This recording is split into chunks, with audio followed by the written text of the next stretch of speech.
Lorry বোঝাই 20 লক্ষাধিক টাকার নেশাজাতীয় কফ সিরাপ বাজেয়াপ্ত আসামের চোরাইবাড়িতে ধৃত দুই।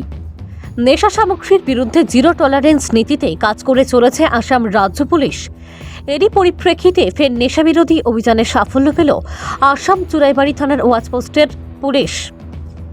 বৃহস্পতিবার সকালে PB13BN5612 নম্বরের একটি ফরচুন কোম্পানির খুচরো সামগ্রী বোঝাই 12 চাকার লরি উত্তরপ্রদেশের গাজিয়াবাদ থেকে ত্রিপুরার আগরতলা যাবার পথে চুরাইবাড়ি পুলিশ ওয়াচপোস্টে পৌঁছালে গাড়িটিতে যথারীতি দলবল নিয়ে তল্লাশি চালান গেট ইনচার্জ প্রণব মিলি। এতে বিভিন্ন সামগ্রীর আড়াল থেকে 20 কার্টুনে 2000 বোতল ফেন্সিডিল নামক নেশাজাতীয় অবৈধ কফ সিরাপ বাজেয়াপ্ত হয়, যার কালোবাজারে মূল্য 20 লক্ষাধিক টাকার মতো হবে বলে জানা গেছে। এতে জড়িত থাকার দায়ে লরি চালক ও সহচালককে আটক করেছে পুলিশ। ধৃতদের মধ্যে রয়েছে আশ মোহাম্মদ ও রবি কুমার। তাদের বাড়ি উত্তরপ্রদেশে। পুলিশ ধৃতদের বিরুদ্ধে এনডিপিএস ধারায় মামলা হাতে নিয়ে তদন্ত শুরু করেছে।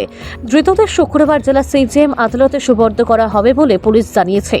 উল্লেখ্য যে এসব গন্ধবিহীন নেশা সামগ্রীর ব্যাপক চাহিদা রয়েছে পড়শি দেশ বাংলাদেশে। তাই চোরাকারবারিরা ত্রিপুরাকে করিডোর করে সময়ে সময়ে এসব সামগ্রী পাচারে জড়িত রয়েছে। তবে এ নিয়ে পুলিশও হাত পা গুটিয়ে বসে নেই।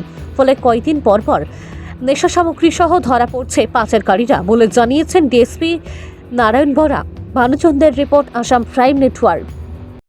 নহয়, এইটো আমাৰ এই কফ চিৰাপ আজি হেৰি হৈছে, দৈনন্দিন আমাৰতো চেক চলিয়ে থাকে।